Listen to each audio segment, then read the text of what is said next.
Namaste. Uttar Pradesh, region of ancient cities. Uttar Pradesh is the land of ancient cities such as Varanasi, Sarnath, Ayodhya, and Prayagraj. One of the oldest inhabited cities in the world, Varanasi, the land of Lord Shiva, is situated on the banks of Ganga in Uttar Pradesh. It was the capital of the Kashi kingdom during the time of Buddha in the 6th century BCE. It is famous for the temple of Kashi Vishwanath, which is one of the 12 divine Jyotirlingas. The goddess Annapurna temple near it was built by Peshwa Bajirao I in 1725.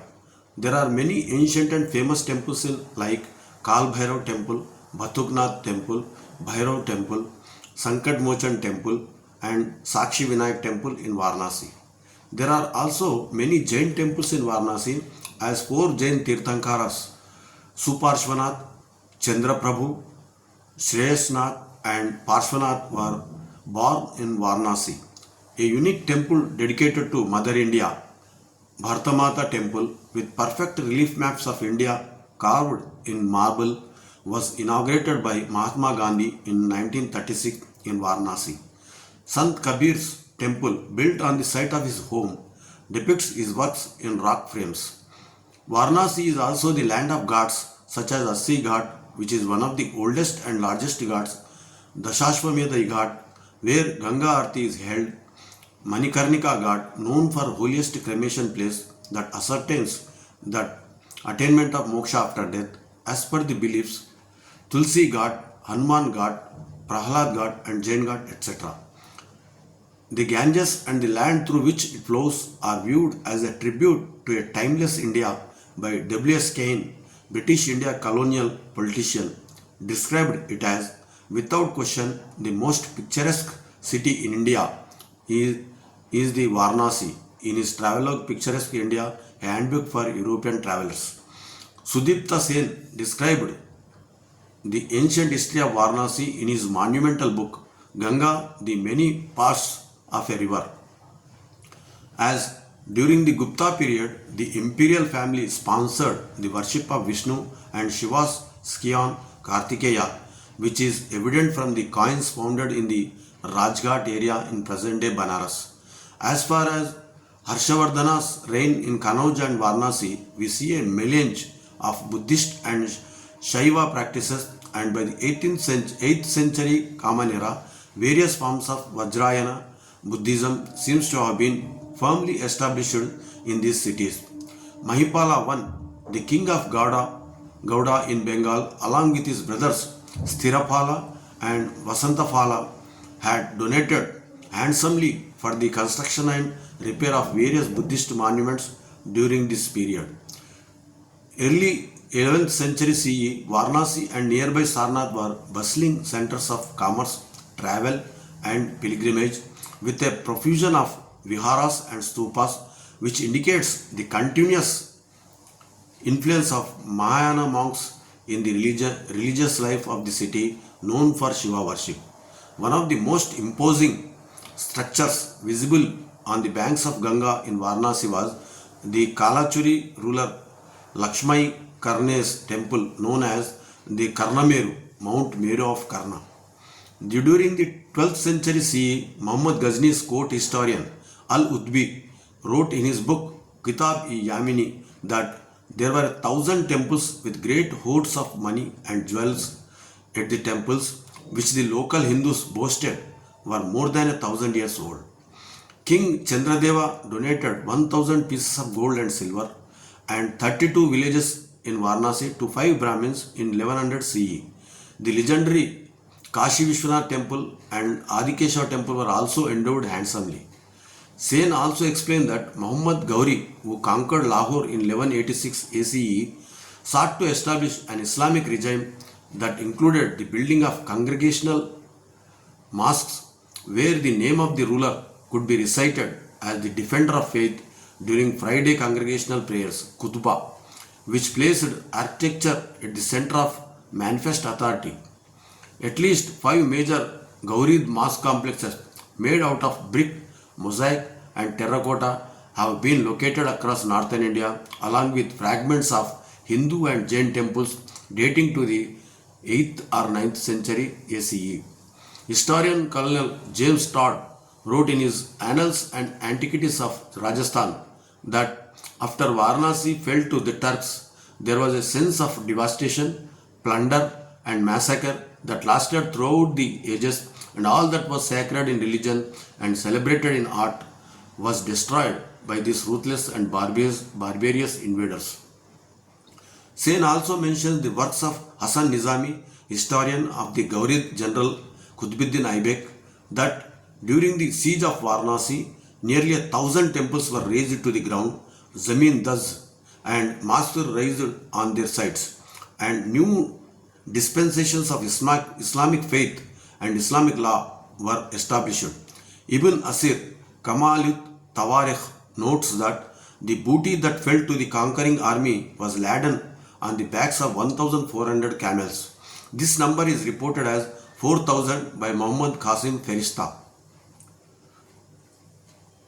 Similar lists of conquest and pillage at Gwalior, Malwa, Kananjar, Multan, Sialkot, Ajmer, Sarasat, Meerut, Delhi, Bihar, Lucknowti, Banaras, and Badaun adorn the pages of the standard historical compendium of the era. The Tabaqat-e-Nasiri Nizami is very clear on the point that each and every campaign against the infidels must be recorded by the historians, and the story of the Sultan's deeds circulated far and wide. He said, Qutbuddin Aibak demolished temples in Kannauj and Varanasi, and his successor Iltutmish destroyed a 300-year-old temple in Malwa, and most memorably the grand temple of Mahakala of Ujjain. Transporting the main deity and statue of the legendary King Vikramaditya, the founder of the Hindu solar calendar, to the gates of Congregational Mosque in Delhi to be trampled underfoot by visitors. According to Ferishta, these images were first demolished at the gates of the mosque. The inscription found on the inner lintel of the eastern gateway of the Qutub Minar Mosque in Delhi notes that material from 27 temples, Bist wa Haft Alat-e Buskhana, was used for the structure that was endowed by Qutbuddin Aibak to erect a memorial to the triumph of Islam. Prayagraj Sangam. Prayagraj is revered by Hindus as the Triveni Sangam of three holy rivers, Ganga, Yamuna and Saraswati. It is about 121 kilometers away from Varanasi. Prayagraj hosts Kumbh Mela every 6 and 12 years respectively, and it is believed that nearly 66 crore people took a holy dip at the Mahakumbh held here in 2025. Sarnath, one of the holiest historical places of Buddhism, is 10 kilometers away from Varanasi, where Buddha preached his first sermon to the 5 disciples, which is considered as Dharma Chakra Parivartana, turning of the wheel of law.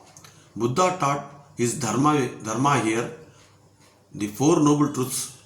His philosophy was concerned with the basic problems of this world, its miseries and solutions to them, with ethical behavior like the Eightfold Noble Path, consisting of right views, right speech, right aspirations, right effort, right mindfulness and right meditation, Arya Ashtanga Marga.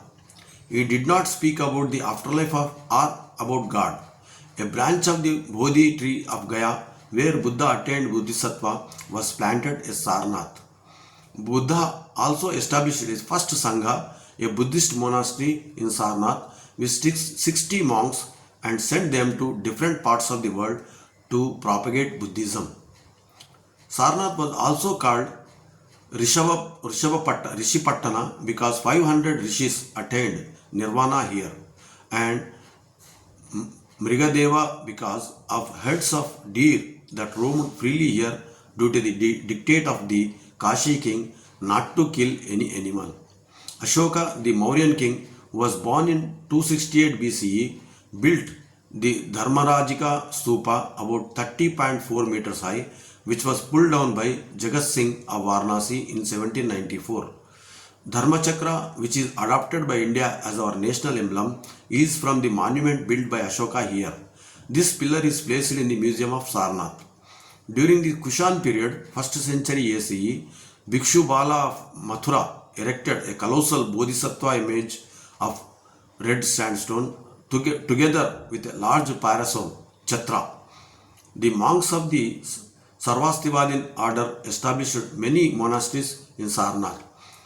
Under the rule of the Guptas, 4th century ACE, Sarnath entered upon the golden age of its arts.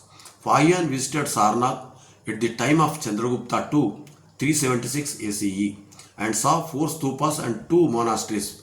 Kumaragupta and Skandagupta also built many Buddhist stupas. Cunningham, the father of Indian archaeology, stated that a lot of Buddhist and Hindu temples were destroyed during the Han invasion in the 4th century ACE. Huansang, a Chinese pilgrim who visited Sarnath during the reign of Harshavardhan, mentioned the Dharmarajika stupa and the Ashoka pillar. Pala kings Mahipala and Vasantapala restored the Dharmarajika and Dharmachakra of Sarnath, which were destroyed by Muhammad Ghazni. Another great Buddhist vihara, Dharmachakra Jina Vihara, was constructed by the Queen Kumaradevi of Govinda Chandra 1114 ACE of the Gahadawala dynasty. Kushinagara. Kushinagara is famous historical place where Buddha gave his last sermon and attained nirvana. It was built by King Kusha, son of Rama of the Ramayana. The city is also associated with Lord Mahavir, the 24th Tirthankar of Jainism, and makes it one of the holiest historical places for Hindus, Buddhists and Jains.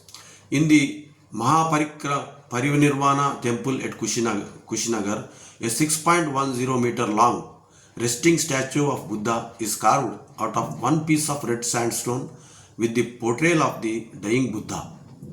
An inscription here gives the date of the statue as the 5th century CE. There is a Rambha Stupa known as the Muktabandhan Stupa Chaitanya, which is the spot where Lord Buddha's last rites were performed, and a huge cylindrical structure of 34.14 meters in diameter was built here. Wat Thai Temple and Myanmar Buddha Vihar are also famous for their Buddhist images. Ayodhya. It is a famous historical city that lies on the banks of Sarayu river in Uttar Pradesh. Adikavya Ramayana narrates the life journey of Rama, who was the king of Ayodhya in the Treta Yuga. Hindus believe that Rama was born at the very spot of Rama Janmabhoomi in Ayodhya. The Supreme Court of India has settled the dispute of the Rama Janmabhoomi issue subsequently. The Rama Janmabhoomi temple was constructed with intricate carvings and majestic spires. It is said that the Ram Mandir in Ayodhya is made entirely of stone and has 360 pillars in the Nagar style.